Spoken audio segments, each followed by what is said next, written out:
Welcome back to The Factor Uncensored. A new study shows that nearly 300,000 home buyers who bought a house this year owe more than what their home is worth.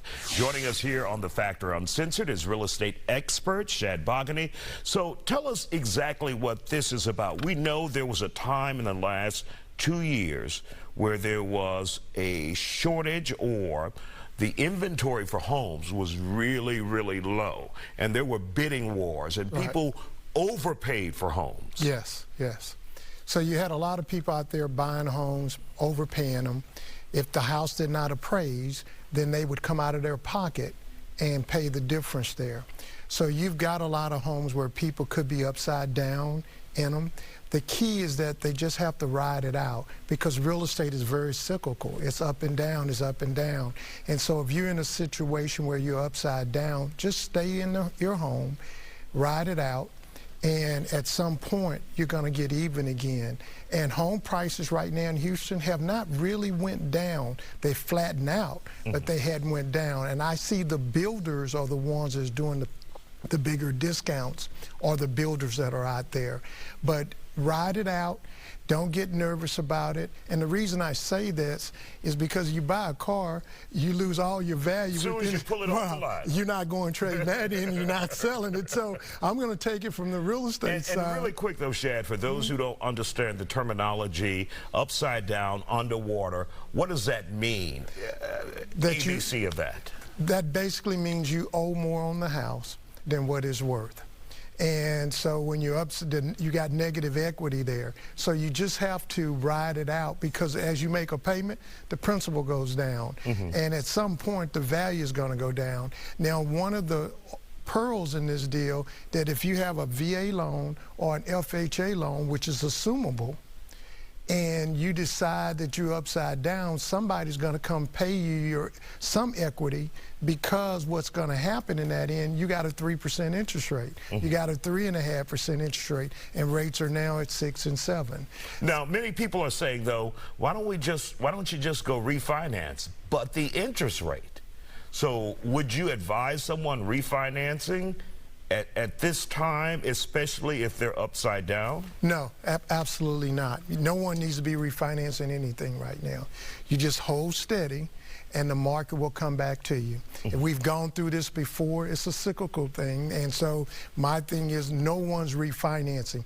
But the thing that people need to keep in mind about the interest rates, you're dating the interest rate. You're married to the house. So if interest rates go down, you can always refinance the home. And some deals like VA and FHA will allow you to refinance with no money out of your pocket. So I just think we need not be nervous. Just hold steady, and the market will come back. And rates, the prices are down, but they're not really down, they're flat, because the reason prices went up is because of months of inventory. We still had shortages, and we still have those shortages. I still have more buyers than I have houses to sell, but the interest rates have stimulated the market quite a bit. What does it take to make the sellers come to reality that you still can't sell a house that high or that expensive, that day, last year, year before last, that's gone? Watching your show tonight. So that's going to be helpful, but hire a real estate expert, hire a professional. Stop watching all the things that you're reading about what your neighbor got. All those deals are gone now.